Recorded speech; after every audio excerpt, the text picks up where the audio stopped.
Good morning students. आज हम लोग स्टार्ट करेंगे क्लास 10th का नया टॉपिक जिसका नाम है पीरियोडिक टेबल मतलब आवर्त सारणी। ये एक न्यू चैप्टर है जो आज हम लोग डिस्कस करेंगे। चैप्टर का नाम है पीरियोडिक टेबल मतलब आवर्त सारणी। ये आवर्त सारणी क्यों पढ़ाया जाता है, हम लोग क्यों पढ़ते हैं, ज़रा आप सबसे पहले इस बात को समझ लें। इसको पढ़ने का मेन कारण है, एक कहानी सुनाते हैं, आपको क्लियर हो जाएगा। जैसे मान लो कि आप सब्जी खरीदने जाते हो। आप सब्जी खरीदने गए, समझिएगा, सब्जी खरीदने गए, दो दुकानदार हैं। एक दुकानदार 1 है और एक दुकानदार 2 है। जब आप दुकानदार 1 के यहाँ जाते हैं तो आपने क्या देखा कि दुकानदार 1 क्या किया हुआ है, ये जो पहला दुकानदार है ये क्या किया है, आलू, गोभी, मिर्ची, प्याज, बैंगन सबको एक साथ मिला के जमा कर दिया है। आप गए, बोले आपको 1 किलो आलू चाहिए, बोला चुन लो। किसी को प्याज चाहिए तो 1 किलो प्याज चाहिए, चुन लो। पता चला प्याज एकदम अंदर में फंसा हुआ है, उसको निकालना पड़ रहा है, बहुत परेशानी है। आप बोले नहीं आपके यहाँ नहीं लेंगे। आप यहाँ चले, बगल में जब आप आए तो आप क्या देखते हैं, एक ऐसा दुकानदार है जो आलू का स्टॉल अलग रखता है, प्याज का स्टॉल अलग रखता है, बैंगन का अलग है, गोभी का अलग है, टमाटर अलग है, सभी स्टॉल्स को अलग अलग करता है, सब एकदम साफ सुथरा रखा हुआ है। आप गए, आप बोले 1 किलो आलू, 1 किलो प्याज, तुरंत आपको माप के दिया और आप लिए और निकल लिए। अर्थात क्या है, जब सभी सब्जी, सर उतना ही सब्जी दुकानदार 1 के पास भी था, उतना ही सब्जी का जो मटेरियल है, जो आइटम है, वो दुकानदार 2 के भी पास है। लेकिन अंतर ये है कि पहला दुकानदार सिस्टमैटिक तरीके से उसको सजाया नहीं था, लेकिन दुकानदार 2 जो था वो उसको सिस्टमैटिक तरीके से सजाया, जिस वजह से ग्राहक को सब्जी खरीदने में बहुत आसानी हुई। मान लीजिए आप जाते हैं दवाई खरीदने के लिए, तो आप क्या देखते हैं कि दवाई का जो दुकानदार था वो क्या किया, सब टेबलेट्स को मिला के दुकान के बीच में बड़का सा ढेर लगा दिया। आप बोले कि हमको एक नाइस टेबलेट दे दो, तो गया, बोलता है इसमें से हाथ डाल के निकाल लो। एकदम से आप हाथ डाल के खोज रहे हैं, आपको नहीं मिल रहा है। कोई जाता है, बोलता है कि हमको कॉम्बी फ्लाम या एनाफ्लाम दे दो, बोलता है जाके ढूंढ लो। तो क्या है, उससे परेशानी होगी, आपको दवाई नहीं मिल रहा है, बहुत परेशानी हो। लेकिन एक बगल में दुकानदार है जो एक स्टॉल में केवल एक नाम का ही टेबलेट को रखता है, एक कंपोजिशन रखता है, दूसरे में दूसरा, तीसरे में तीसरा। तो यहाँ पे जिसके पास सभी स्टॉल्स में अलग अलग कंपोजिशन की दवाइयाँ रखी हुई हैं, उनके यहाँ दवाई खरीदना बहुत आसान है। इसीलिए आप वैसे जगह पे जाते हैं जहाँ पे सभी चीज़ों को अच्छे ढंग से सजा के रखा जाता है। उसी प्रकार केमिस्ट्री में आपके लिए एक नया दुकान खुला है, जिस दुकान का नाम है आवर्त सारणी मतलब पीरियोडिक टेबल। अर्थात इसमें हम लोग क्या करते हैं, जैसे मान लो शुरू में आपके पास 5-10 तत्व थे, उसके बाद फिर बढ़ के 15-20 हो गया, फिर उसके बाद 29 हो गया, फिर 56 हो गया, फिर उसके बाद 63 हो गया, अभी 114-118 है। कुछ दिन के बाद ये 1000 हो जाएगा और 10 साल के बाद ये 1 लाख हो जाएगा। इस तरीके से क्या होगा, समय के साथ ये जो तत्व की संख्या है प्रकृति में, ये बढ़ती चली जाएगी। और जब बढ़ती चली जाएगी, अगर किसी दिन प्रकृति में 5 तत्व था तो उसको तो आप 5 बार स्टडी कर लिए, खत्म हो गया, बहुत आसान था। जब 100 तत्व था, थोड़ा सा टफ हो गया, कैसे 100 तत्व को एक एक करके आप स्टडी करेंगे। फिर समय के साथ वो 1 लाख हो गया। जब आपको 100 तत्व को स्टडी करने में इतनी परेशानी हो गई, तो समझिए जब प्रकृति में 1 लाख तत्व हो जाए तो आपको कितनी परेशानी होगी। इसी वजह से आपने क्या किया, आपने बोला कि सर इसको सजा के रखा जाए। अर्थात जैसे क्लास में देखेंगे, एक प्रकार के ग्रुप का बच्चा एक बेंच पे बैठता है। मान लीजिए अगर कोई कुछ बच्चे बदमाश हैं तो वो देखेंगे उसका ग्रुप एक अलग ही रहेगा, पीछे में जाके बैठ के वहीं से बदमाशी करेगा। कुछ अच्छे बच्चे हैं जो आगे में बैठ गया, कुछ वैसे हैं जो इधर उधर बैठ गया। तो वो क्या होता है, कैटेगराइज्ड खुद ब खुद हो जाता है। हम लोग जिस प्रकार के होते हैं, हमारा लगाव भी उसी प्रकार के इंसान से तुरंत हो जाता है। उसी प्रकार क्या होता है कि जिस प्रकार का एक तत्व है, अगर वैसा ही गुण वाला दूसरा है, तो हम लोग क्या बोले कि अगर स्टडी को आसान करना है, तत्वों के क्लासिफिकेशन को, उसके वर्गीकरण को यदि आसान करना है, तो आप क्या करें, जिस तत्व में एक प्रकार का गुण पाया जाता है, ये बात आप पता कर लें कि किस किस में एक प्रकार का गुण है, और उन सभी को एक सेंस में रखा जाए, एक ऑर्डर में रखा जाए, एक व्यवस्था में रखा जाए। जिसका गुण दूसरे प्रकार का है उसको दूसरी व्यवस्था में रखा जाए, जिसका गुण तीसरे प्रकार का है उसको तीसरी व्यवस्था में रखा जाए। इससे क्या होगा, मान लीजिए पहले कैटेगरी में 5 तत्व हैं, तो हम लोग समझ गए, पहले तत्व को जब पढ़ लिए तो इसका मतलब हम लोग ये समझ गए 5 तत्व में वैसा ही गुण पाया जाएगा। इसका मतलब हम लोग जब एक तत्व को स्टडी कर लेते हैं तो उस आधार पर वैसे 10-5 तत्व का स्टडी खुद ब खुद हो जाता है। इसीलिए आपने एक नए चैप्टर का इजाद किया, आपने एक आविष्कार किया, आपने उसे बनाया और उस चैप्टर का नाम है पीरियोडिक क्लासिफिकेशन, मतलब पीरियोडिक टेबल। अर्थात सभी तत्वों को उसके गुण के आधार पर, उनके क्रियाशीलता के आधार पर, उनके संयोजकता के आधार पर, उनके एसिडिटी बेसिसिटी के आधार पर, उनके रंग के आधार पर, धातुई अधातुई के आधार पर, बहुत सारे बेसिस पर, बहुत सारे आधार पर आपने उसको कैटेगराइज्ड किया। यही कैटेगराइज्ड करने की जो प्रक्रिया है उसी प्रक्रिया का नाम है पीरियोडिक टेबल, मतलब आवर्त सारणी। आवर्त सारणी का आवर्त का मतलब होता है कि कुछ तत्वों में कुछ ऐसे गुण होते हैं जो एक खास समय के बाद रिपीट करता है, एक खास तत्व के बाद रिपीट करता है, एक खास परमाणु द्रव्यमान के बाद रिपीट करता है, एक खास परमाणु संख्या के बाद रिपीट करता है। तो ये जो रिपीट करने वाले गुण हैं उसी को हम लोग बोलते हैं पीरियड, मतलब आवर्त। आवर्त का मतलब किसी खास गुण का रिपीट करना, उसी को क्या बोलते हैं, आवर्त। अगर रिपीट करता है तो उस रेपिटेशन को आसान बनाने के लिए आप भी तो कम तेज नहीं है, तो उस रेपिटेशन को आसान बनाने के लिए आपने क्या किया, एक सारणी बना दिया और उसी सारणी का आपने नाम क्या दिया, पीरियोडिक टेबल, मतलब आवर्त सारणी। तो ये जो आवर्त सारणी का जो शुरुआत हुआ, जहाँ से आपने इसका क्लासिफिकेशन स्टार्ट किया, इसको समझाना बनाना जब आपने स्टार्ट किया, तो इसमें बहुत सारे साइंटिस्ट का अहम योगदान है, बहुत सारे साइंटिस्ट का अहम योगदान है। हालांकि कुछ ऐसे लोगों का भी योगदान है जो इसको एक सही दिशा तो नहीं दे पाए, लेकिन शुरुआत दी गई।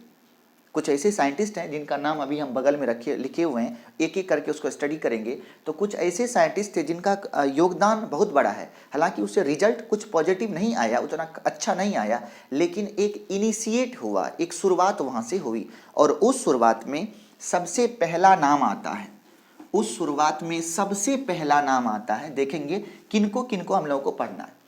उस शुरुआत में सबसे पहला नाम आता है लेबोजियर का, जरा देखेंगे आप, सबसे पहला नाम है लेबोजियर का। ये वही लेबोजियर हैं जिनको केमिस्ट्री का पिता कहा जाता है, ये वही लेबोजियर हैं जिनको केमिस्ट्री का पिता कहा जाता है, लेबोजियर को जी। दूसरा, संयोजकता का आधार, on the basis of valency. दूसरा है प्राउड का सिद्धांत, ये प्राउड साइंटिस्ट का नाम है, प्राउड का सिद्धांत, ये इन्होंने भी कुछ दिया, नियम दिया। अगला है डायगोनल रिलेशनशिप, डायगोनल का हिंदी विकर्ण का संबंध, क्या है हम लोग आगे देखेंगे। उसके बाद आया लोदर मेयर कर्व, मतलब लोदर मेयर का ग्राफ। उसके बाद छठा आया डोबेरिनर का सिद्धांत, सातवां आया अस्टक का सिद्धांत, नौवां आया मेंडलीव का सिद्धांत और 10वां आया मोसले का सिद्धांत। ये अभी जो हम लोग लेटेस्ट पीरियोडिक टेबल चल रहा है वो है मोसले का आवर्त सारणी, मतलब मोसले का सिद्धांत। और इसके सिद्धांत को, मोसले का जो सिद्धांत था उसके सिद्धांत के नाम को बदल करके लिखा गया आधुनिक आवर्त सारणी। मोसले का जो पीरियोडिक टेबल का जो क्लासिफिकेशन था उसी को आगे चल के आपने क्या बोला, मॉडर्न पीरियोडिक टेबल, मतलब आधुनिक आवर्त सारणी। ओके, तो ये आधुनिक आवर्त सारणी का अगर हम लोग अंग्रेजी नाम देखें तो ये होगा मॉडर्न, एम से मॉडर्न, पी से पीरियोडिक और टी से टेबल। तो आज के बाद कभी भी हम जब MPT लिखेंगे तो आप समझ जाएंगे हमने किसको लिखा है, आधुनिक आवर्त सारणी को। आधुनिक आवर्त सारणी को क्या लिखेंगे, मॉडर्न पीरियोडिक टेबल, मतलब MPT। ओके, तो आपने क्या देखा, मोसले का सिद्धांत। तो हम लोग जब बुक में पढ़ना शुरू करेंगे तो हमारे सिलेबस में ये 4 है, कौन कौन, डोबे-राइनर का सिद्धांत है, अस्टक का नियम है, और ये मेंडलीव का आवर्त सारणी है, और ये मोसले का आवर्त सारणी है। ये डोबेरिनर के द्वारा दिया गया और इस सिद्धांत का नाम था तिर्यक का सिद्धांत, मतलब लॉ ऑफ ट्राइड्स। दूसरा है अस्टक का सिद्धांत, ऑक्टेव रूल, ये ऑक्टेव रूल दिया गया था न्यूलैंड्स के द्वारा, किसके द्वारा, न्यूलैंड्स के द्वारा दिया गया था।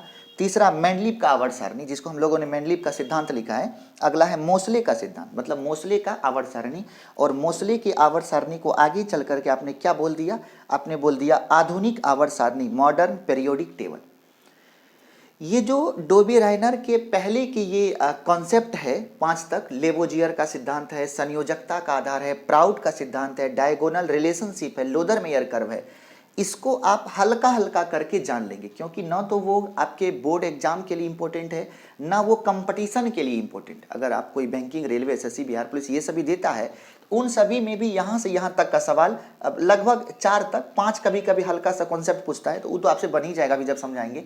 तो ये सभी उतना ज़्यादा ध्यान देना नहीं है, आपको ध्यान देना है डोबेरिनर से लेकर के मोसले तक, इसी में इतना कॉन्सेप्ट है कि यही पूछने से उसको फुर्सत नहीं मिलता, इतना ज़्यादा कॉन्सेप्ट है यहाँ से यहाँ तक, ठीक है। इसीलिए यहीं से यहीं तक में इतना कॉन्सेप्ट बन जाता है आपके सामने कि आप अगर इसी को डिटेल में पढ़ो तो एक भी क्वेश्चन आपसे नहीं छूटेगा। आप कहीं भी बैठते हैं, हमें लगता है यदि अगर आप इसे अच्छे से आज पढ़ लेते हैं एकदम अच्छे से समझ के, तो किसी भी कंपटीशन में एक भी सवाल आपसे छूटना नहीं चाह रहा है, नहीं छूटेगा आज के बाद। तो क्या हुआ, डोबेरिनर का सिद्धांत, ये तिर्यक, इसी का दूसरा नाम है तिर्यक का सिद्धांत। डोबेरिनर के समय 29 तत्व ज्ञात थे। कितने? 29 तत्व। अष्टक का सिद्धांत न्यूलैंड्स के द्वारा दिया गया, उसके समय 56 तत्व ज्ञात थे। मेंडलीव का सिद्धांत मेंडलीव के द्वारा दिया गया, इसके समय 63 तत्व ज्ञात थे। और मोसले का सिद्धांत, इसी का नाम है आधुनिक आवर्त सारणी। कुछ बुक में 111 लिखता है, कुछ में 114, कुछ में 118। तो हम आपको धातु अधातु में 114 मान के पढ़ाए, इसीलिए यहाँ भी हमने क्या लिख दिया 114, इसीलिए घबराना नहीं है। और आधुनिक आवर्त सारणी को शॉर्ट में क्या बोलेंगे, MPT। तो हम लोग को पढ़ना है कहाँ से, डोबेरिनर का सिद्धांत, अष्टक का सिद्धांत, मेंडलीव का सिद्धांत, मोसले का सिद्धांत। लेकिन ये 10 लोगों का बहुत ज़्यादा इम्पोर्टेंट मतलब अहम योगदान है पीरियोडिक टेबल के क्लासिफिकेशन में, पीरियोडिक टेबल के डेवलपमेंट में, उनके विस्तार में, इन सभी का अहम योगदान है। इसीलिए आप सभी को सम्मानपूर्वक अच्छे से पढ़ेंगे। तो सबसे पहले कौन है, लेवोजियर। आप देखेंगे लेवोजियर का क्या कहना है। तो सबसे पहला वाला आपको हम बताने जा रहे हैं, लेवोजियर। लेवोजियर को केमिस्ट्री का पिता कहा जाता है। इनका कहना था कि जितने सारे तत्व हैं उन सभी को ठोको, क्या करो, ठोको, ऐसे चोट करो। अगर चोट करने पर उसमें से आवाज़ निकलती है, जिसमें से आवाज़ निकला वो धातु, जिसमें से आवाज़ नहीं निकला वो अधातु। सभी तत्व को रगड़ो, जिसमें से चमक दिखा वो धातु, जिसमें चमक नहीं दिखा वो अधातु। सभी को आप खींचो, चोट करो। अगर वो प्लेट बन गया तो धातु, प्लेट नहीं बना तो अधातु। खींचो, तार बन गया तो धातु, नहीं बना तो अधातु। लेकिन इसके कॉन्सेप्ट में बहुत सारे तत्व ऐसे भी थे जिस पर मारने से आवाज़ नहीं निकला, जैसे आपको बताए थे लिथियम, सोडियम, पोटासियम। कुछ ऐसे तत्व थे जिसमें चमक नहीं था, कुछ ऐसे तत्व थे जिसको खींचने पर तार नहीं बन रहा था। तो ये सभी कॉन्सेप्ट के कारण ये फेल कर चुके, कौन, लेवोजियर। तो लेवोजियर ने उपलब्ध सभी तत्वों को किसमें बांटा, धातु और अधातु में। इसमें आप लिख देंगे लेवोजियर ने अपने आधार पर उपलब्ध सभी तत्वों को 2 भागों में बांटा, एक प्रकार के तत्व को धातु और दूसरे प्रकार के तत्व को अधातु कहा। ये किसका कॉन्सेप्ट था, लेवोजियर का। दूसरा, लेवोजियर के बाद कौन आया, लेवोजियर के बाद है संयोजकता का आधार। देखेंगे दूसरा कॉन्सेप्ट है संयोजकता का आधार। संयोजकता का आधार, इसमें क्या कहा गया, संयोजकता के आधार में क्या बोला। जैसे देखेंगे आप, लिथियम का संयोजकता 1, सोडियम का 1, पोटासियम का 1, तो इसका 1 हो गया। जैसे मैग्नीशियम का 2, कैल्शियम का 2 हो गया, एल्यूमिनियम का 3, बोरॉन का 3, ये सब 3 हो गया, ठीक है। तो आपने क्या देखा कि इनका कहना हुआ जो एक प्रकार के ग्रुप में आएगा, और ग्रुप बनाने का आधार क्या था। जैसे मान लीजिए आप क्लास में बोलते हो कि सर ये लोग खैनी खाता है, ठीक है, तो वो खैनी खाने वाले ग्रुप अलग हो गया। उसी प्रकार सर ये लोग बहुत पढ़ता है, ये बहुत पढ़ने वाले का ग्रुप हो गया। सर ये लोग बहुत मारपीट करता है, वो मारपीट करने वाले ग्रुप हो गया। तो उसी प्रकार आपने क्या बोला, संयोजकता का आधार बनाया। सर जिसका संयोजकता 1 है सर वो एक जैसा है, सर वो सर खाली खेलता है रोज, ओके। सर जिसका संयोजकता 2 है सर वो सर बहुत पढ़ता है, सर 24 आवर पढ़ेगा, सर वो 1-2 घंटा सोता है, सर एकदम से पढ़ने में कीड़ा है, सर वही। उसी प्रकार ये दोनों का प्रॉपर्टी एक जैसा। जिसका संयोजकता 3 है उसका प्रॉपर्टी एक जैसा, मतलब समान संयोजकता वाले तत्व को एक श्रेणी में रखा गया, फिर दूसरे समान को दूसरे श्रेणी में, तीसरे प्रकार के समान को तीसरे श्रेणी में रखा गया। लेकिन इसमें कुछ लोग इतने खतरनाक थे, कुछ लोग इतने खतरनाक थे वो दोनों में प्रवेश करना चाहता था। जैसे आयरन, लोहा का संयोजकता 2 और 3 दोनों होता है। लोहा का संयोजकता 2 और 3 दोनों होता है। कॉपर का संयोजकता 1 और 2 दोनों होता है। ये आपका टीन का संयोजकता 2 और 4 दोनों होता है। मतलब क्या है, कुछ ऐसे तत्व थे जिसका जो अपने संयोजकता को वेरी मतलब बदल सकता था। अब बताइए ऐसे तत्व को आप कहाँ रखेंगे, आयरन को 2 में कि 3 में, यहीं पे आप आके फेल हो गए। तो संयोजकता का आधार इसी जगह पे आके फेल हो गया कि कुछ ऐसे भी तत्व थे जिनकी संयोजकताएं बदल रही थी, इसी कारण से आपने उसको पोस्टपोन्ड कर दिया। और एक बात याद रखेंगे, बहुत इंपॉर्टेंट है, ये ऐसे तत्व को बोलते हैं संक्रमण तत्व, ट्रांजिशन एलिमेंट। जो तत्व अपने संयोजकता को बदल सकता है या जो तत्व अपने संयोजकता को बदलता हो, वैसे उपलब्ध सभी तत्वों को ट्रांजिशन एलिमेंट मतलब संक्रमण तत्व, संक्रमण जिसको हम लोग बोलते हैं इन्फेक्शन। आप ऐसे बोलेंगे सर इसको संक्रमण हो गया, इसको इन्फेक्शन हो गया, इसको सर बीमारी हो गया, कौन सा, कैंसर वाला, तभी तो अपनी संयोजकता को बदल रहा है, मतलब मेंटली ये ठीक नहीं है, अपने संयोजकता को ये चेंज कर रहा है, उसी को आप क्या बोलते हैं, ट्रांजिशन एलिमेंट मतलब संक्रमण तत्व। इंपॉर्टेंट टर्म था, इसलिए हम लोग डिस्कस कर लिए। तो दूसरा आधार क्या था, संयोजकता का। तीसरा क्या है, तीसरा है प्राउड। प्राउड साहब बड़ी इंपॉर्टेंट आदमी हैं, ये प्राउड साहब बहुत इंपॉर्टेंट हैं। इनका कहना था ये डाल्टन के समय के हैं, रदरफोर्ड के समय के हैं। तीसरा प्राउड साहब, ये डाल्टन और रदरफोर्ड के समय, ये इनका कहना था। रदरफोर्ड पता है क्या बोला था कि यदि आप किसी भी परमाणु पर अल्फा कण से अटैक करते हो तो परमाणु के अंदर का स्ट्रक्चर पता चलता है। 9th का केमिस्ट्री है, बहुत जल्द डिस्कस होगा। तो उनके अंदर में तो इनका कहना हुआ कि सबसे छोटा तत्व है हाइड्रोजन। मान लीजिए हाइड्रोजन के पास 1 इलेक्ट्रॉन है, ऐसा मान लेते हैं, है भी रियल में हाइड्रोजन के पास 1 इलेक्ट्रॉन है। तो अगर हाइड्रोजन का परमाणु संख्या 1 है तो उसमें 1 इलेक्ट्रॉन है, तो जिसका परमाणु संख्या 2 होगा तो उसमें 2 इलेक्ट्रॉन होगा, जिसका परमाणु संख्या 3 होगा। पकड़िएगा बात को एकदम आसानी से, खूब सुंदर से। प्राउड बोला, ये एक बहुत सुंदर, हमको लगता है कि दिल से निकला हुआ कॉन्सेप्ट है इनका, हालांकि वो बहुत ज़्यादा लागू नहीं होता है, लेकिन फिर भी जो बोला दिल से बोला। ऐसा कहना था कि चेक करो एक बार कि हाइड्रोजन के पास 1 इलेक्ट्रॉन, उसका परमाणु संख्या 1 है, जिसका परमाणु संख्या 2 है उसमें 2 इलेक्ट्रॉन, जिसका 3 है उसमें 3 इलेक्ट्रॉन। तो अगर ये व्यवस्था है, इसका मतलब है कि जिसका परमाणु संख्या 5 होगा उसमें इलेक्ट्रॉन की संख्या हाइड्रोजन का 5 गुना होगा, जिसका परमाणु संख्या 3 होगा उसमें हाइड्रोजन की संख्या, उसमें इलेक्ट्रॉन की संख्या हाइड्रोजन का 3 गुना होगा। तो इनका कहना था किसी भी तत्व में परमाणु की संख्या हाइड्रोजन में उपस्थित परमाणु की संख्या या इलेक्ट्रॉन की संख्या का गुणज होता है। कौन बोले, प्राउड। तो ये कॉन्सेप्ट था किसका, प्राउड का। अगला चौथा किसका है, डायगोनल रिलेशनशिप। चौथा है आपका डायगोनल रिलेशनशिप। चौथा है डायगोनल रिलेशनशिप। चौथा है डायगोनल रिलेशनशिप। इसका क्या कहना था, ये देखिए, ये है विकर्ण संबंध। इसका कहना था जैसे आप देखना, मान लो आपके पास लिथियम है, सोडियम है, यहाँ मैग्नीशियम है, कैल्शियम है, यहाँ पे एल्यूमिनियम है, सिलिकॉन है, फास्फोरस है।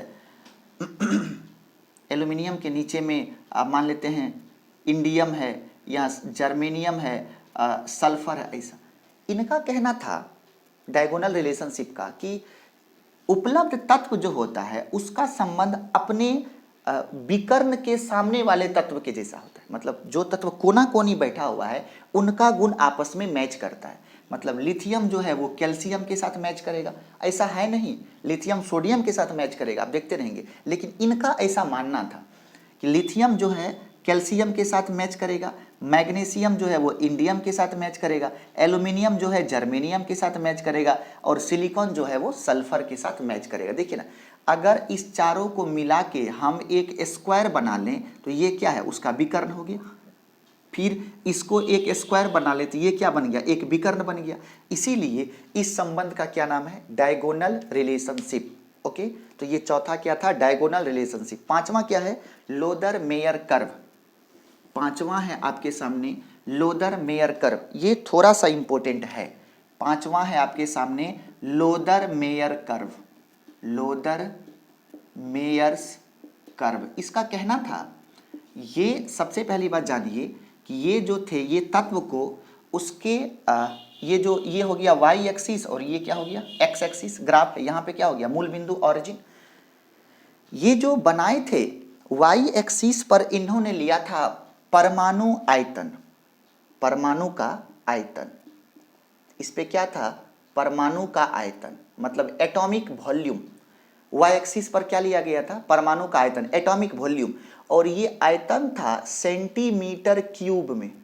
ये आयतन किस में था, सेंटीमीटर क्यूब में। क्या बोले, ये जो लोदर साहब थे, इसका पूरा नाम है लोदर मेयर साहब। लोदर मेयर साहब जो थे वो वाई एक्सिस पर क्या लिए, परमाणु का आयतन मतलब एटॉमिक वॉल्यूम, और किस में था, सेंटीमीटर क्यूब में। सेंटीमीटर क्यूब आयतन का मात्रक है। और ये जो आपका एक्स एक्सिस पर था, इस पर इन्होंने लिया परमाणु द्रव्यमान, परमाणु द्रव्यमान। और ये जो परमाणु द्रव्यमान था ये AMU में था, एटॉमिक मास यूनिट। किसी भी तत्व का जो तत्व के द्रव्यमान का सबसे छोटा मात्रक AMU, जैसे आपको बताए थे कि ऊर्जा का सबसे छोटा मात्रक इलेक्ट्रॉन वोल्ट होता है, उसी प्रकार द्रव्यमान का सबसे छोटा मात्रक AMU होता है, atomic mass unit. Atomic mass unit क्या होता है, एटॉमिक मास यूनिट। ओके, इस दोनों के बीच में इन्होंने ग्राफ खींचा, जितने सारे तत्व इनके पास थे उन सभी तत्वों को मिलाते हुए ग्राफ खींचा। तो मान लो उनका ग्राफ कुछ ऐसा बना,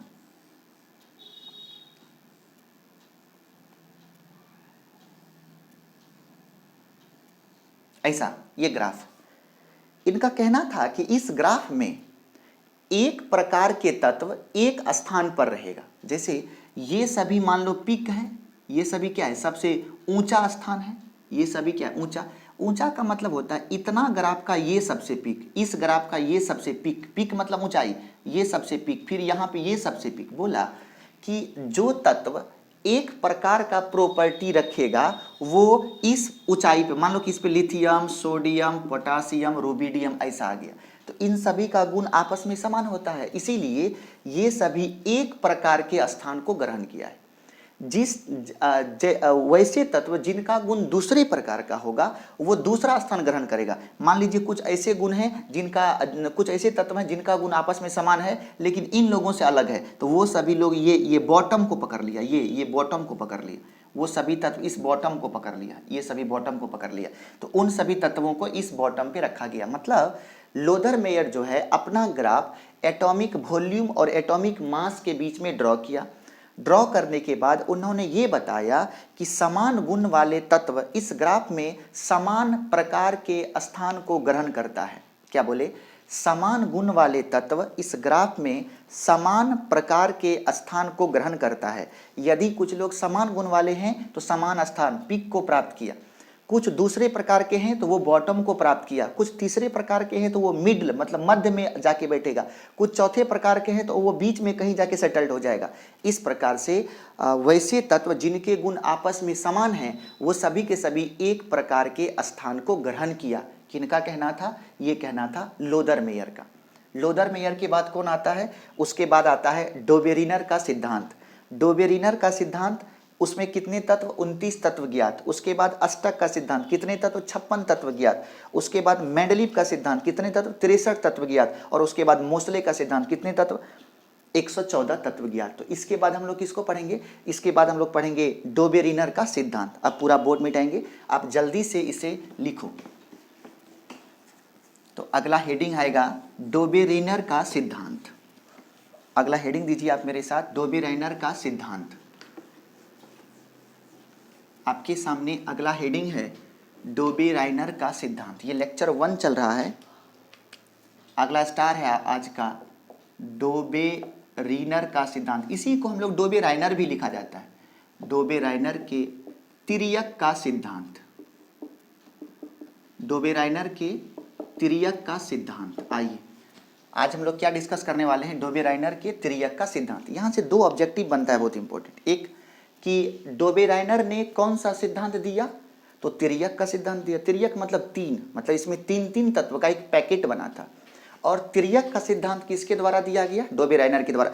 ये 2 ऑब्जेक्टिव बहुत इंपॉर्टेंट है, बोर्ड में पूछे जाने वाले क्वेश्चंस के रूप में बहुत इंपॉर्टेंट है। क्या कहता है कि डोबेरिनर ने कौन सा सिद्धांत दिया, तो तिर्यक का। तिर्यक का सिद्धांत किसके द्वारा दिया गया, तो डोबेरिनर के द्वारा। ये 2 चीजों की हुआ। आप देखिए इनका क्या कहना था। सबसे पहले ये तत्वों को परमाणु द्रव्यमान के बढ़ते क्रम में सजाया, बढ़ते क्रम में सजाया। क्या किया, परमाणु द्रव्यमान के बढ़ते क्रम में सजाया। दूसरा ये क्या किया डोबेरिनर, दूसरा क्या किया, तत्वों का 3 का ग्रुप बनाया, 3 का ग्रुप बनाया, जिसे त्रिक बोला, और उस ग्रुप को वो क्या बोल रहा है, उस ग्रुप को त्रिक बोल रहा है। अभी कौन कौन त्रिक बोल बनेगा वो हम लोग देखेंगे। तीसरा, इसके समय में 29 तत्व ज्ञात थे। डोबेराइनर के समय कितने तत्व ज्ञात थे? 29 तत्व ज्ञात थे। चौथा, इन्होंने क्या किया, वो जो 3-3 का ग्रुप बनाया, उस ग्रुप में ये इनका कहना होगा, जब वो ग्रुप बनाया तो इसका कहना होगा कि उस ग्रुप में जो, जैसे कि अगर 3 तत्व हैं, मान लेते ये पहला ग्रुप है, एक ए है, एक बी है और एक सी है, तो इनका कहना होगा कि ए और सी के पहले और तीसरे के परमाणु द्रव्यमान का औसत मतलब कैसे, ए का परमाणु द्रव्यमान और बी के परमाणु द्रव्यमान को जोड़ करके जब 2 से भाग देंगे तो क्या मिलेगा, औसत। इनका कहना था यदि तत्वों को परमाणु द्रव्यमान के बढ़ते क्रम में सजाया जाए तब पहले और तीसरे तत्व के परमाणु द्रव्यमान का औसत बीच वाले तत्व के परमाणु द्रव्यमान के लगभग बराबर आता है, और इसी सिद्धांत को बोलते हैं डोबेरीनर के त्रियक का सिद्धांत। इस सिद्धांत को जरा हम लोग अभी यहाँ पे आप नोट करेंगे, हम बोलेंगे। इनका कहना था कि यदि तत्वों को परमाणु द्रव्यमान के बढ़ते क्रम में सजाया जाए, यदि तत्वों को परमाणु द्रव्यमान के बढ़ते क्रम में सजाया जाए तब पहले और तीसरे, मतलब ए और सी, तब पहले और तीसरे तत्व के परमाणु द्रव्यमान का औसत बीच वाले तत्व के परमाणु द्रव्यमान के लगभग बराबर होता है। कोमा दे दीजिए। इसी सिद्धांत को डोबेराइनर के त्रियक का सिद्धांत कहते हैं। कंप्लीट। नेक्स्ट, अब देखेंगे इसमें कौन कौन तत्व को ये लाया, तो जरा सा एक ट्रिक मेरा आप याद रखेंगे, एक ट्रिक याद रख। ट्रिक ये है कि लीना के कान में सर ने बेरियम डाला तो उसे क्लोरीन, ब्रोमीन, आयोडीन याद आया। तब उसे क्लोरीन, ब्रोमीन, आयोडीन, या क्या बोल रहे हैं, लीना के कान में हुआ क्या कि लीना नाम की एक बच्ची है जो बहुत सोती है, तो सर क्या किए, उसको जो पढ़ाने सर आते थे उसके कान में बेरियम डाल दिए, उसको तुरंत क्लोरीन, ब्रोमीन, आयोडीन याद आ गया। देखेंगे इसमें कौन कौन है। सबसे पहले ली मतलब लिथियम, ना मतलब सोडियम, के मतलब पोटासियम, एक ग्रुप ये बन गया। उसके बाद का से कैल्शियम, सर से स्ट्रोंसियम, बेरियम Ba, दूसरा ग्रुप बन गया। और ये तीसरा ग्रुप कौन हो गया, क्लोरीन, ब्रोमीन, आयोडीन। तीसरा ग्रुप कौन है, क्लोरीन, ब्रोमीन, आयोडीन। यही 3 ग्रुप बना, इसके बाद और कोई ग्रुप नहीं है। तो डोबेराइनर जो कॉन्सेप्ट दिया था उसमें कितने त्रिक बने हैं, मात्र 3 त्रिक। कौन कौन? ट्रिक क्या है, लीना के कान में सर ने बेरियम डाला तो उसे क्लोरीन, ब्रोमीन, आयोडीन याद आया। ठीक है, अब कैसे, तो इसमें पहला त्रिक कौन है, पहला त्रिक है लिथियम, सोडियम और पोटासियम। कंप्लीट। आइए जरा चेक करते हैं।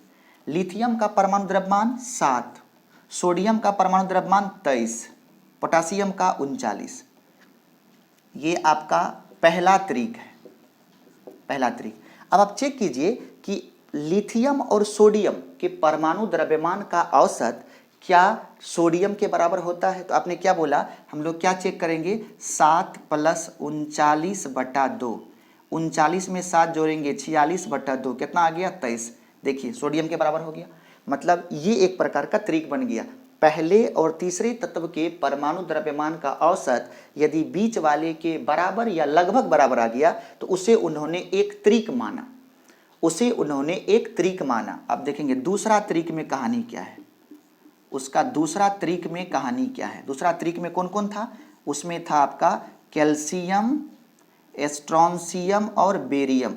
कैल्शियम का परमाणु द्रव्यमान 40, स्ट्रोंसियम का परमाणु द्रव्यमान 87.5, बेरियम का परमाणु द्रव्यमान 137। अब जरा सा औसत निकालिए, कितना होगा, 40 + 137/2, कितना हो गया, 7, 4, 3, 7, 1/2, 2 8 16, फिर 2 8 16, 88.5, 88.5 लगभग बराबर हो गया किसका, 87.5, लगभग बराबर है। 88.5 आया लेकिन है कितना, 87, तो लगभग बराबर है। तो उन्होंने बोला ये दूसरा त्रिक सही है। मतलब रूल्स क्या बनाया, ये रूल्स बनाया कि पहले और तीसरे का औसत बीच वाले के लगभग बराबर होता है, जिसके पास ऐसा रिलेशन होगा वो एक प्रकार का त्रिक बनेगा, जिसके पास नहीं होगा वो त्रिक नहीं बनाएगा। कंप्लीट।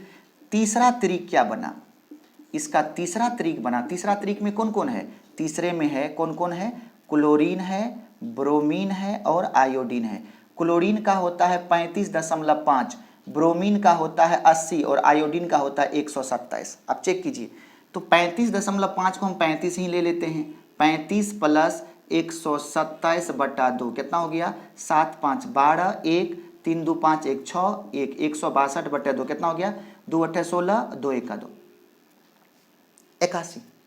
81 आ गया, जो लगभग किसके बराबर है, जो लगभग बराबर है किसका, 80 का। मतलब ये भी एक प्रकार का त्रिक बन गया। तो केवल 29 तत्व ज्ञात थे, लेकिन त्रिक कैगो बना, मात्र 3 त्रिक बना। कितने तत्व सजे, मात्र 3 3 6 3 9 तत्व सजे।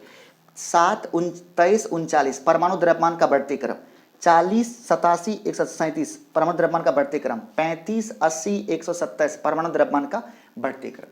तो इसके पास इसका जो कुछ डिमेरिट्स आया, वो डिमेरिट्स क्या है, सर ज्ञात कितने तत्व 29, सजा कैगो, केवल 9 गो, पहला डिमेरिट। दूसरा डिमेरिट ये है कि 29 तत्व ज्ञात था लेकिन केवल 3 त्रिक बना, केवल 3 त्रिक बना और इन्होंने उपलब्ध सभी तत्वों को सजा नहीं पाया। तो इसका ये सब डिमेरिट है, सभी तत्व नहीं सज पाया। तो इस पे बहुत सवाल खड़ा होने लगा। लगातार नए तत्व का आविष्कार हो रहा था लेकिन ये तत्वों को सजा नहीं पा रहे थे। तीसरे त्रिक के बाद इसका त्रिक बनना रुक गया और इस प्रकार इसको हम लोगों ने लगभग फेल घोषित कर दिया। लेकिन एक प्रकार की शुरुआत है, इसीलिए फेल कहना उचित नहीं है। तो ये तो एक इनिशिएटिव है, फिर नया नया कॉन्सेप्ट आया। तो आप देंगे आप डोबेरिनर के तिर्यक सिद्धांत का दोष, डोबेराइनर के, अगला हेडिंग दीजिए आप, डोबेराइनर के तिर्यक के सिद्धांत का दोष, डोबेराइनर के तिर्यक के सिद्धांत का दोष। अगला हेडिंग है डोबेराइनर के तिर्यक के सिद्धांत का दोष। तो अब इसका दोष क्या क्या है, इसका दोष हम बोलते चलेंगे और आप लिखते चलेंगे। सबसे पहला दोष है इसका, सबसे पहला दोष है कि उपलब्ध सभी तत्वों को सजा नहीं पाया। पहला दोष है कि उपलब्ध सभी तत्वों को सजा नहीं पाया। पहला दोष क्या है, पहला दोष है इसका, उपलब्ध सभी तत्वों को सजा नहीं पाया। इसका दूसरा दोष है, इसका दूसरा दोष है केवल 3 त्रिक का निर्माण किया गया। कितने त्रिक बने, केवल 3 त्रिक का निर्माण किया गया। और इसका तीसरा दोष है केवल 9 तत्वों को सजाया जा सका, केवल 9 तत्वों को सजाया जा सका। और चौथा है पुनः नए त्रिक का निर्माण नहीं हो पाया, पुनः आगे नए तत्व का, नए त्रिक का निर्माण नहीं हो पाया। और इस प्रकार से ये जो डोबेराइनर के त्रियक का सिद्धांत था, इसे आपने असफल साबित कर दी। ओके, तो जब ये असफल हो गया तो अब नया कौन आया, तो नया आया है कौन, न्यूलैंड साहब। कौन सा सिद्धांत लेकर के, अष्टक का सिद्धांत लेकर के। तो अगला हेडिंग दीजिए आप, न्यूलैंड्स के अष्टक का सिद्धांत। आप जब पढ़ते पढ़ते थक जाते हैं, थोड़ा सा पॉज करके आराम भी कर लिया कीजिएगा। तो आपने क्या बोला, न्यूलैंड्स के अष्टक का सिद्धांत। अगला है न्यूलैंड्स के कौन सा सिद्धांत आया, अष्टक का सिद्धांत आया। अगला कौन सा सिद्धांत है, तो ये है न्यूलैंड्स के अष्टक का सिद्धांत। अगला कौन सा सिद्धांत आया, तो अगला आया है न्यूलैंड्स के अष्टक का सिद्धांत। इसका क्या कहना था, ये देखिए। सबसे पहली बात कि जो डोबेराइनर साहब थे, उन्होंने बात किया मैथमेटिकल कॉन्सेप्ट का। औसत, औसत कहाँ पढ़ते हैं, औसत केमिस्ट्री में थोड़ी पढ़ा जाता है, वो पढ़ते हैं हम लोग मैथ में। तो वो क्या लगाया, मैथमेटिकल एक टूल्स का इस्तेमाल किया। उसके बाद कौन आए, न्यूलैंड साहब। सबसे पहली बात यहाँ फिर 2 ऑब्जेक्टिव, न्यूलैंड्स अष्टक का सिद्धांत दिया, अष्टक का सिद्धांत न्यूलैंड्स के द्वारा दिया गया। इस 2 ऑब्जेक्टिव का पहले लिख देंगे, क्या लिखेंगे, न्यूलैंड साहब ने अष्टक का सिद्धांत दिया। दूसरा ऑब्जेक्टिव, अष्टक का सिद्धांत न्यूलैंड साहब के द्वारा दिया गया। तीसरा ऑब्जेक्टिव, इन्होंने तत्वों को परमाणु द्रव्यमान के बढ़ते क्रम में सजाया। इन्होंने तत्वों को परमाणु द्रव्यमान के बढ़ते क्रम में, ये भी क्या है, परमाणु द्रव्यमान के बढ़ते क्रम में सजाया।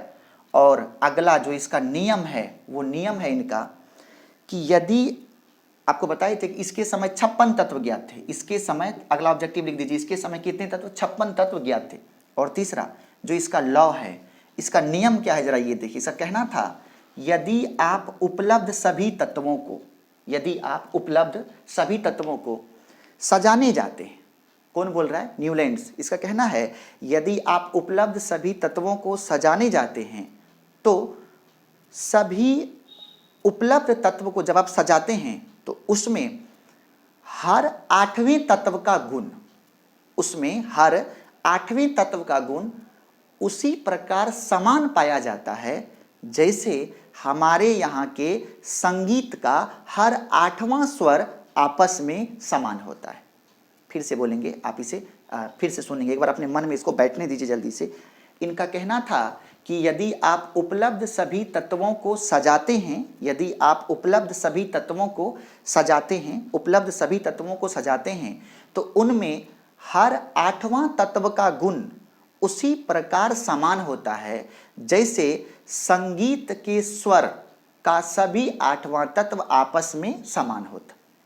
इसी नियम को न्यूलैंड्स के अष्टक का सिद्धांत कहते हैं। क्या बोले? इसी नियम को न्यूलैंड्स के अष्टक का सिद्धांत कहते हैं। मतलब इसमें ये बात कर दिया गाना साना का, संगीत उंगीत का, ठीक है। तो ये संगीत हो सकता है हेडफोन लगाए गाना सुन रहा होगा, मन में आ गया सारे गामा पाधा निसा, आ गया मन में, बस बोल दिया। जैसे कि सारे गामा पाधा निसा, यही तो है हमारे पास संगीत का हर आठवां स्वर, सा रे गा मा पा धा नी, उसके बाद फिर सा। देखेंगे हर आठवां, सा के नीचे सा, नी के नीचे नी, रे के नीचे रे, गा के नीचे गा, पा धा के नीचे, इस प्रकार से हर आठवां स्वर क्या हो रहा है? समान हो रहा है। उसी प्रकार यदि आप तत्वों को सजाते हैं तो जैसा समान होने का गुण, हर आठवें तत्व के समान होने का गुण जैसे संगीत के स्वर में पाया जाता है, उसी प्रकार हमारे जो तत्व उपलब्ध हैं उनमें भी इसी प्रकार का गुण देखा जाता है। और इसी सिद्धांत को न्यूलैंड्स के अष्टक का सिद्धांत कहा गया। इसी सिद्धांत को आपने क्या कहा? न्यूलैंड्स के अष्टक का सिद्धांत कहा गया। कंप्लीट। नेक्स्ट, अब ये किए क्या जरा वो देखिए। सबसे पहले इन्होंने सजाया तत्वों को, कैसे वो देखिए। संगीत का स्वर क्या है? सा रे गा मा पा धा नी। अब फिर क्या आएगा? सा। तो सा का 1 2 3 4 5 6 7, अब आठवां क्या होगा? सा होगा। रे का आठवां रे होगा, गा का आठवां गा होगा, माँ का आठवां माँ होगा। मतलब सा का आठवां सा होगा तो जैसा ऊपर का सा है वैसे नीचे का सा है, मतलब दोनों क्या है? आपस में समान है। इसी पे उन्होंने क्या किया? सभी तत्वों को सजा दिया। जैसे हाइड्रोजन, लिथियम, बेरिलियम 4, कार्बन 5, उसके बाद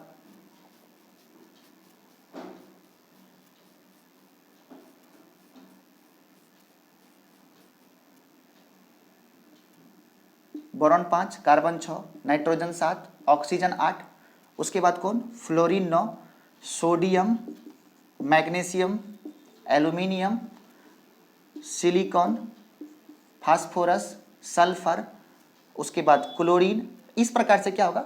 पाया जाएगा। तो देखेंगे ये क्या बोला? हाइड्रोजन का आठवां, 1 2 3 4 5 6 7 8, हाइड्रोजन का आठवां फ्लोरीन, फ्लोरीन का आठवां क्लोरीन। तो इसका कहना हुआ इस तीनों का गुण आपस में समान होगा, ठीक है। इसके नीचे में पोटासियम, आप देखेंगे। फिर लिथियम का 1 2 3 4 5 6 7 8, लिथियम का आठवां सोडियम, सोडियम का आठवां पोटासियम, इस तीनों का गुण आपस में समान होगा। इनका कहना हुआ यदि उपलब्ध सभी तत्वों को परमाणु द्रव्यमान के बढ़ते क्रम में सजाया जाए तो हर एक तत्व का आठवां तत्व आपस में समान होगा। हर एक तत्व का आठवां तत्व, हाइड्रोजन का आठवां फ्लोरीन, तो जैसा हाइड्रोजन का गुण वैसा फ्लोरीन का गुण। लिथियम का आठवां सोडियम, तो जैसे लिथियम का गुण वैसा सोडियम का गुण। बेरिलियम का आठवां मैग्नीशियम, तो जैसा मैग्नीशियम का गुण वैसा ही बेरिलियम का गुण, और वैसा ही कैल्शियम का गुण, ठीक है। तो इस तरीके से क्या देखा? हर एक तत्व का आठवां उसी के जैसा होता है, हर एक तत्व का आठवां उसी के जैसा होता है। उसी प्रकार जिस प्रकार संगीत का हर आठवां स्वर आपस में समान होता है, और इसी कॉन्सेप्ट को क्या बोलते हैं? न्यूलैंड्स के अष्टक का सिद्धांत, ठीक। तो इसमें देखेंगे इसके समय में कितने तत्व ज्ञात थे? तो 56 तत्व ज्ञात थे। इसके समय कितने तत्व ज्ञात थे? 56 तत्व। इसका कुछ दोष है, अब जरा सा इसके दोष को हम लोग देखते हैं। इसका दोष क्या क्या है? इसका दोष क्या क्या है? इसका सबसे पहला दोष है कि 56 तत्व ज्ञात था लेकिन सभी को सजा नहीं पाया। तो सबसे पहला डिमेरिट है उपलब्ध सभी तत्वों को सजाया नहीं जा सका। सबसे पहला दोष है उपलब्ध सभी तत्वों को सजाया नहीं जा सका। दूसरा दोष है यह केवल कैल्शियम तक सजा, ये जो सिद्धांत है वो केवल कहाँ तक गया, ये केवल इसके द्वारा केवल कैल्शियम तक ही तत्वों को सजाया जा सका। तीसरा कॉन्सेप्ट है, और कैल्शियम तक के तत्व को बोलते हैं हल्का तत्व। इसका मतलब अष्टक का जो सिद्धांत है वो केवल हल्के तत्व के लिए लागू हुआ। जो चौथा ऐसा कहना था कि न तो नए तत्व का निर्माण होगा प्रकृति में, मतलब 56 है ना, तो ये 56 ही रहेगा। मतलब न तो नए तत्व का निर्माण होगा, न तो पुराने तत्व का नाश होगा। मतलब न तो 56 कभी 57 होगा, न तो 56 कभी 55 होगा। 56-57 कब होगा, जब नया तत्व का आविष्कार होगा। 56 जो है वो 55 कब होगा, जब पुराने तत्व का विनाश होगा। इसका कहना था न तो 56 कभी 57 होगा, न तो 56 कभी 55 होगा। मतलब न तो नए तत्व का निर्माण होगा, न तो पुराने तत्व का विनाश होगा। और तीसरी बात, इसी के बाद जब आपके पास निष्क्रिय गैस का आविष्कार हुआ, निष्क्रिय गैस कौन कौन, helium, neon, argon, krypton, xenon, radon, ये 6 भाई हैं। ये 6 भाई बहुत ही गुंडा किस्म का आदमी, बहुत ही धूर्त आदमी, ठीक है, किसी से कोई मतलब नहीं, बहुत सेल्फिश प्रकार का आदमी है। जब इसका आविष्कार हुआ, इस बेचारे का गुण किसी से नहीं मिल रहा था। इसीलिए आप हीलियम को क्लोरीन के नीचे कब रखेंगे, जब हीलियम क्लोरीन जैसा होगा, लेकिन था नहीं। नियॉन को कैल्शियम के नीचे कब रखेंगे, जब नियॉन कैल्शियम जैसा होगा, लेकिन था नहीं। मतलब इन सभी का गुण इसमें से किसी के साथ मिलेगा तब ना किसी के नीचे या किसी के ऊपर रखेंगे। जब नहीं मिलेगा तो उसे कहाँ रखेंगे आप, या तो दाएं में या तो बाएं में, और कोई जगह है। इसको नीचे में आप कब रखें, 8वां अगर गुण मिलाना है तो नीचे में रखना पड़ेगा, आगे तो जाएंगे नहीं। जब आगे जाएंगे तो फिर गड़बड़ा जाएगा। तो आप नीचे कब रखोगे, जब इसका गुण किसी के साथ मिलेगा। संजोग क्या हुआ, इन सभी में से किसी का भी गुण इसमें किसी के साथ नहीं मैच किया। तब क्या हुआ, इसको एकदम मतलब कि निहत्था होकर के न्यूलैंड साहब को इसको यहाँ रखना पड़ा। Helium, neon, argon, krypton, xenon, radon, जैसे ही यहाँ रखा गया, जो पहले 8वां तत्व समान हो रहा था अब वो 9वां तत्व समान होने लगा, और उसका भचभची खत्म।